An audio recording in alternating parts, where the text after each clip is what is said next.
Selamat siang, selamat berjumpa kembali dalam pembelajaran matematika vektor lanjutan ya. Jadi sekarang kita mau masuk ke part 3. Jadi di part 1 dan 2 Anda sudah belajar apa itu vektor, bagaimana menyatakan vektor secara aljabar dan bagaimana operasi-operasi vektor secara aljabar. Baik di dimensi 2 maupun dimensi 3. Referensi dari pembelajaran ini adalah buku saya, Matematika untuk Siswa SMA MA kelas 10, ya, jilid 1 ya, penerbit Ramawidya. Dan buku ini sudah disahkan berdasarkan Permendikbud nomor 24 tahun 2016 ya. Oke, kita lanjutkan part 3 ini dengan mengerjakan soal seleksi yang masih erat kaitannya dengan part 2 atau part 1 ya. Jadi ada 2 soal seleksi. Yang ini adalah kemampuan IPA SIMA UI ya. Jadi soalnya sebagai berikut. Dalam segitiga ABC, AB sama dengan A, AC sama dengan B. Jika titik G adalah titik berat segitiga ABC, maka vektor AG itu bisa dinyatakan dalam A dan B seperti apa. Ya. Jadi ini adalah menguji tentang apa itu garis berat dan apa itu titik berat. Jadi kalau kita gambarkan segitiga ABC misalnya seperti ini.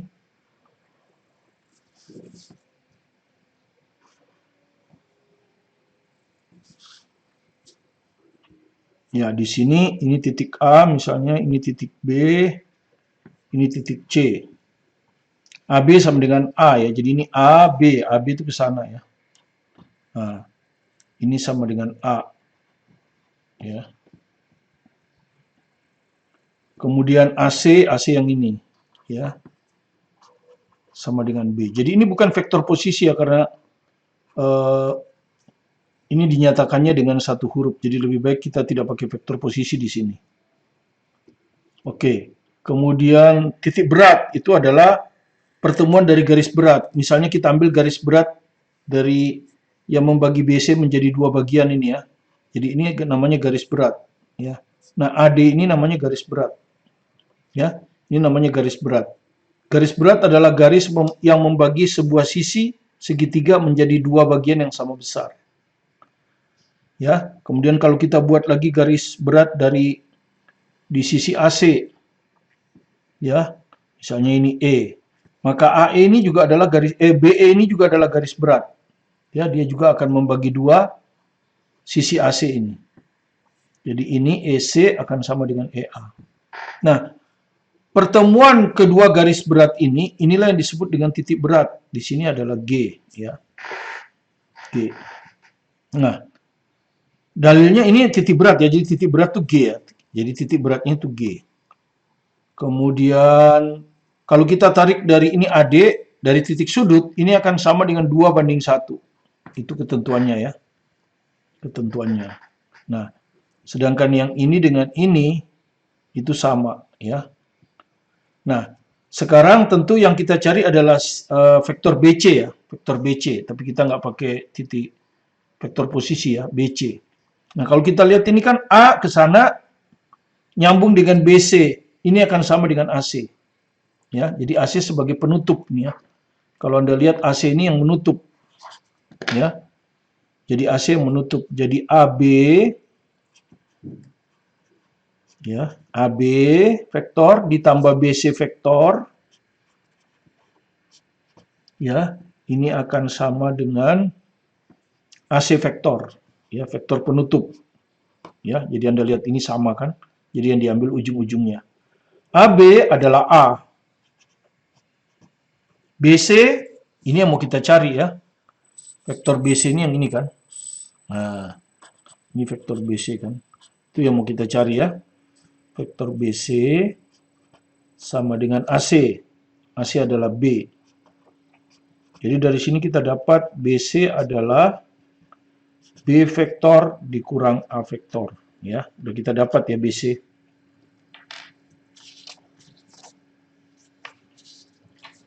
Ya. Kemudian tentu kita cari BD ya. BD ya. BD vektor.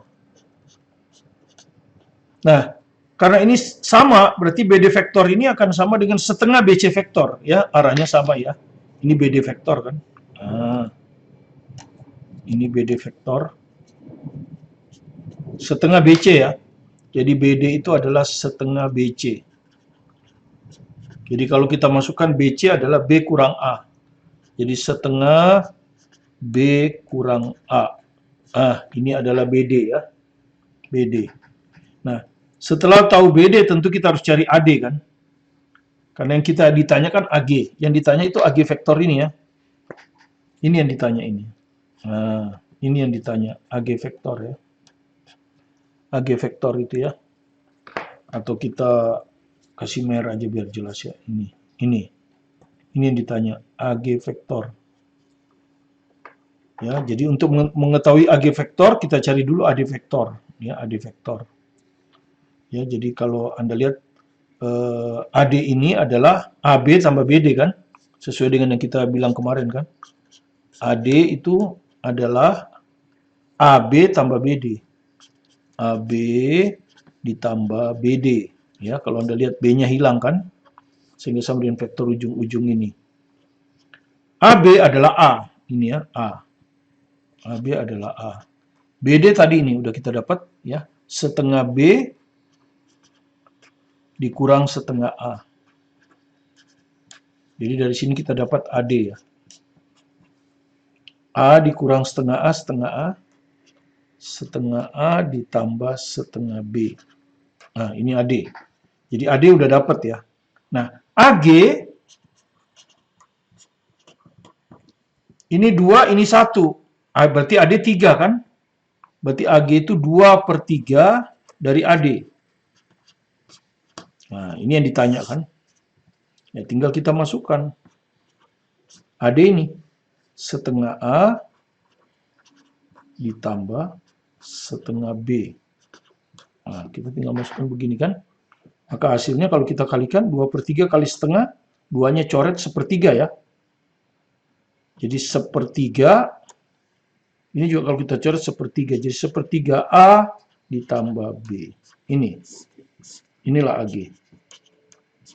Jadi kalau kita lihat jawaban C ya.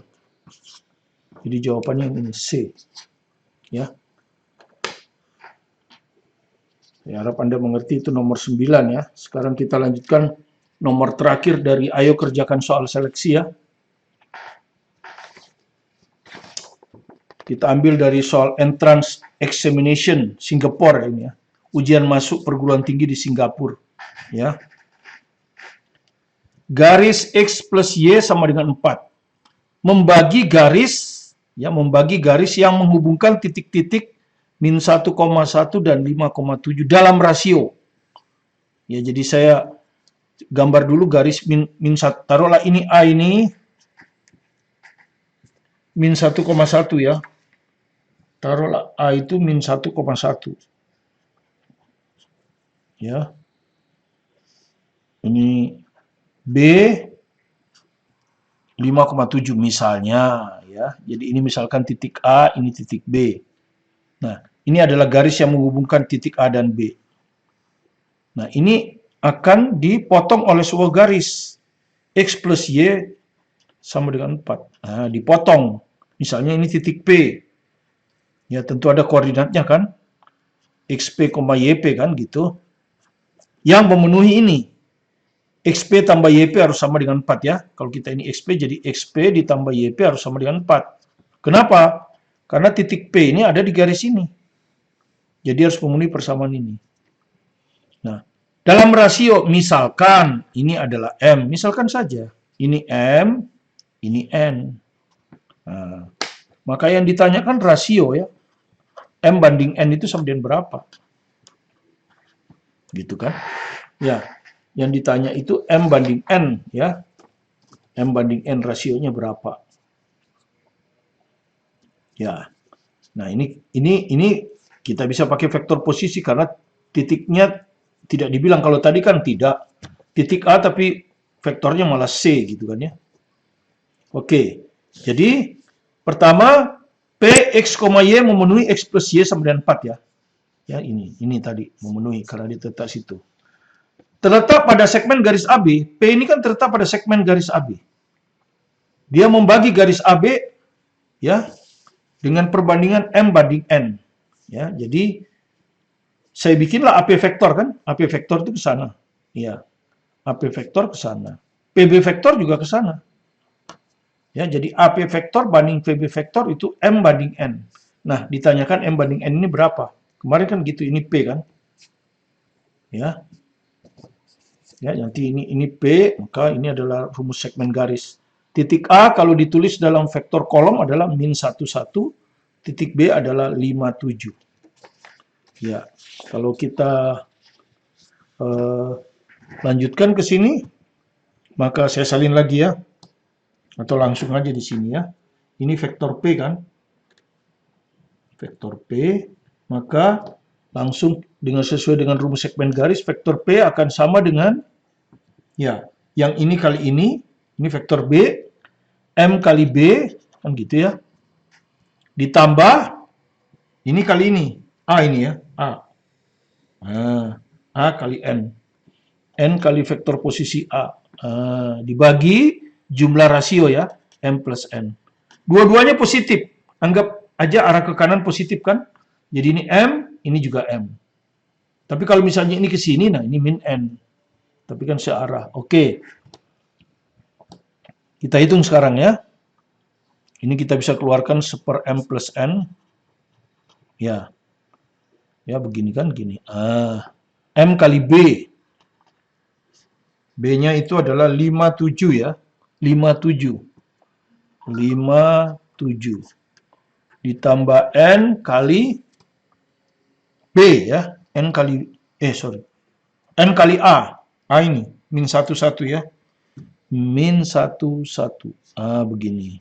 Kalau kita hitung berapa ini? Ini kan 1/M plus N. Penyebutnya kan. Ini kalau kita hitung langsung aja ya. Langsung aja. Ini 5M, ini min N. Jadi 5M min N. Ya kan? Ini 7M plus N. Begini. Inilah P. Nah, Anda sudah tahu ini adalah miliknya XP. Ini adalah miliknya YP. Dan seperti tadi kita lihat bahwa XP plus YP harus sama dengan 4.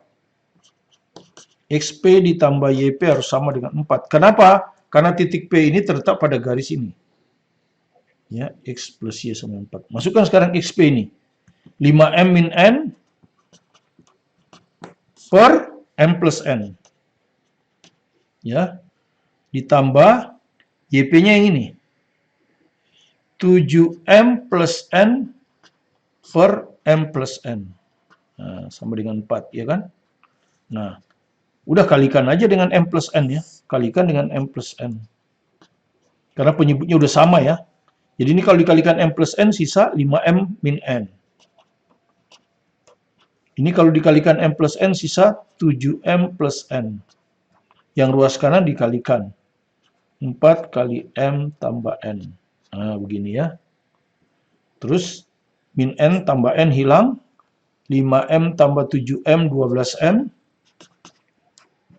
Sama dengan ini dikalikan 4M tambah 4N. 4M tambah 4N. Kemudian ini pindah ke kiri. 12M kurang 4M, 8M. Sama dengan 4N. Maka M banding N sama dengan, ya berapa banding berapa. Maka ini harus N kali berapa? 4 kan? Jadi ini 4. M kali berapa? 8. Jadi 4 banding 8. Kalau disederhanakan 1 banding 2. Ya, jadi jawaban A. Ya, inilah entrance Singapura. Sekarang kita lanjutkan teorinya. Jadi teori yang pertama sudah selesai. Teori bagian kedua justru ini yang paling banyak nanti keluar di UN maupun SBMPTN. Tentu kadang-kadang digabung dengan part 1 dan 2. Oke. Perkalian skalar dulu ya, pertama. Apa yang dimaksud dengan perkalian skalar?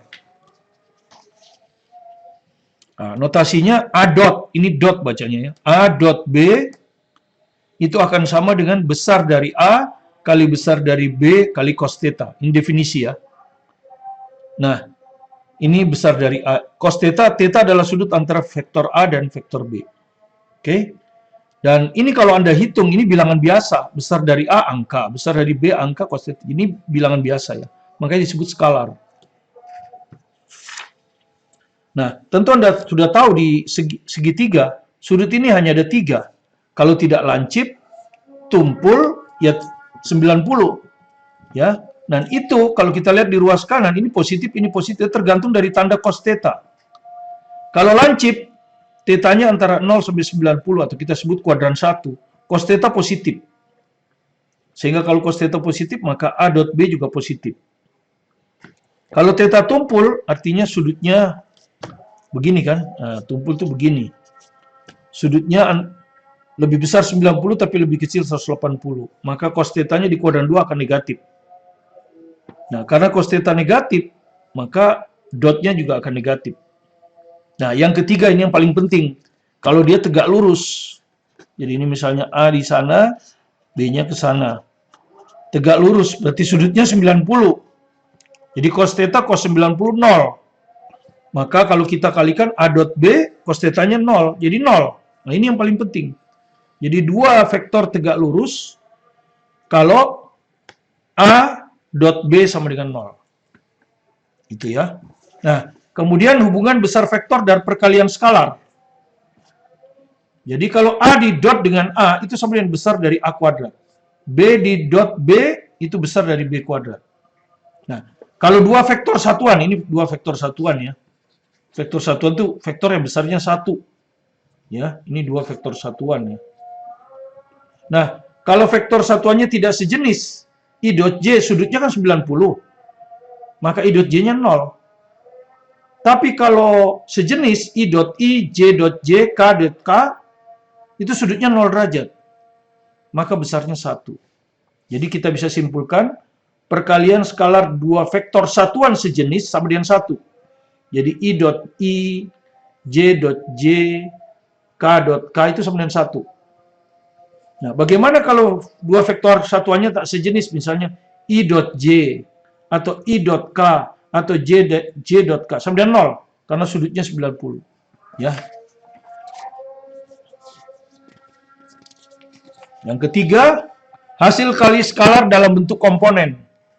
Nah, kalau vektor A dan B kita nyatakan dalam bentuk komponen, maka kita dotkan mudah saja. Kalikan yang seletak. A1 dengan B1. A2 dengan B2.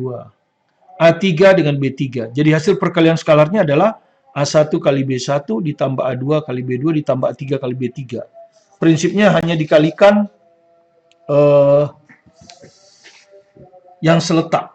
Ya, sekarang misalnya ini, ya. Diketahui U2I min J plus 2K. Dan V sama dengan 4I tambah 10J min 8K. Jadi 3 dimensi ya. Jika U ditambah CV tegak lurus, nah ini ada kata tegak lurus, ini penting ya. Pada U, tentukan nilai C. Jadi ini ada U plus CV ya. Nah, tentu kita pertama harus menulis U dalam bentuk vektor kolom ya, supaya lebih mudah. Jadi U-nya kalau dalam vektor kolom adalah 2 min 1, 2. Kemarin sudah ya ini ya, 2 min 1, 2. V vektor dalam bentuk kolom 4, 10, min 8. 4, 10, min 8. Nah, begini. Kemudian U tambah CV tegak lurus U ya. Jadi kita cari dulu U tambah CV itu apa. Ya, C-nya ditanyakan. Jadi U itu ini 2 min 1, 2 ditambah C kali V. V ini 4, 10, min 8. 4, 10, min 8. Nah, ini kalau kita jumlahkan hasilnya apa? Yang seletak kan dijumlahkan seperti yang sudah kita uraikan di part 1 dan 2. Ini 2. Ini 4C. Jadi 2 tambah 4C. Ini min 1. C kali 10. 10C. Ini 2. Min 8 kali C. Min 8C. Begini. Ini U tambah CV. Kemudian dia tegak lurus pada U, ya. Jadi Anda sudah lihat. U tambah CV tegak lurus U. Ya, artinya apa? Artinya U tambah CV kalau didotkan dengan U harus sama dengan 0. Nah, itu secara tegak lurus ya. Ini secara tegak lurus kan? Dua vektor. Ya, tadi. Jadi, kalau U tambah CV tegak lurus U, maka U tambah CV dot U harus sama dengan 0. Nah, bagaimana dot itu? Sudah, ya ini di atas ini. Kalikan saja yang seletak. Jadi, U tambah CV ini saya tulis ya. U tambah CV 2 ditambah 4C min 1 tambah 10C 2 min 8C dot U. U-nya ini 2 min 1 2. 2 min 1 2. Harus sama dengan 0. Nah, tinggal dikalikan yang seletak kan. Ya. Jadi 2 kali 2 plus 4C kan gitu ya. Jadi 2 kali 2 plus 4C. Gitu. Min 1 kali ini. Min 1 kali min 1 tambah 10C. 2 kali ini. Ditambah 2 kali 2 min 8C. Nah, dari sini kita bisa ngitung C ya. Tinggal dikalikan aja. Biasa kan 2 kali 2, 4, 8C. Min 1 plus 1. Min 1 kali 10C, min 10C. 2 kali 2, 4. Min 16C sama dengan 0. Gitu. 8C min 10C min 2C min 18C. 4 tambah 1 5, 5 tambah 4 9. Jadi min 18C sama dengan min 9, maka C-nya sama dengan setengah ya. C-nya sama dengan setengah. Ya, berhasil kita dapatkan, tentukan nilai C. Sekarang kita sebagai contoh terakhir, kita akan lihat aplikasi perkalian skalar pada fisika. Ya, nanti kita lanjutkan lagi di part 4 ya. Jadi di fisika, usaha, nanti Anda akan belajar ini ya, di semester 2 kali ya.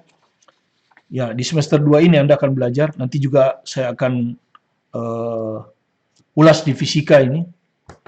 Ya, di fisika kan kita baru masuk dinamika partikel, sampai part 6 ya. Nanti saya akan lanjutkan dulu lagi 2 part, karena itu bagian yang penting, baru kita akan ke bagian lain dari fisika. Usaha itu adalah besaran skalar, satuannya joule. Itu adalah perkalian skalar antara vektor gaya dan vektor perpindahan. Jadi dia akan sama dengan besar vektor gaya kali besar vektor perpindahan kali cos theta. Ya. Nah, ini contohnya. Suatu gaya F ya. Suatu gaya F 2i plus j min 2k bekerja pada partikel di titik A 3,22 dan memindahkannya ke titik B 1, 3, min 1. Tentukan usaha yang dilakukan. Oke, jadi kita tulis dulu ya vektor gayanya ya seperti ini ya. Ini ada titik A, ini ada titik B. Dipindahkannya dari A ke B, berarti kita harus cari AB vektor ya. S-nya ini adalah AB vektor. AB vektor adalah B kurang A. Jadi kita hitung B kurang A ya. B-nya ini 1, 3, min 1. 1, 3, min 1. Dikurangi A-nya ini 3, 2, 2. 3, 2, 2. Jadi ini kalau Anda hitung berapa? 1 kurang 3, min 2. 3 kurang 2, 1. Min 1 kurang 2, min 3. Nah, ini vektor perpindahannya ya. Jadi, dengan demikian kita dapat W sama dengan F dot S ya. F dot S. Jadi sama dengan F-nya ini. 2, 1, min 2. 2, 1, min 2. Kalau ditulis dalam bentuk vektor kolom ya. Kalau ini kan ditulis dalam vektor satuan. Dot. Nah, perpindahannya ini. S ini. Adalah AB. Ini. Min 2, 1, min 3. Min 2, 1, min 3. Nah, kalau ini kita kalikan yang seletak. Kita dapatlah usaha itu. 2 kali min 2, min 4. 1 kali 1, 1. Min 2 kali min 3 tambah 6. Jadi hasilnya adalah 3 ya. Kalau gayanya Newton, perpindahannya meter, ini nanti Joule, ya kan? 3 hasilnya, ya. Maka usahanya adalah sama dengan 3. Oke, sampai di sini part 3. Kita akan lanjutkan dengan part 4 di bagian yang akan datang. Terima kasih Anda telah mengunjungi video kami. Semoga Anda bisa memahaminya sehingga bisa mendapatkan nilai matematika bab vektor dengan baik, mungkin nilai 10 atau 9 ya. Jika Anda senang dengan video ini, silakan di-subscribe dan like. Saya Martin Kanginan, tetap semangat belajar mandiri di rumah.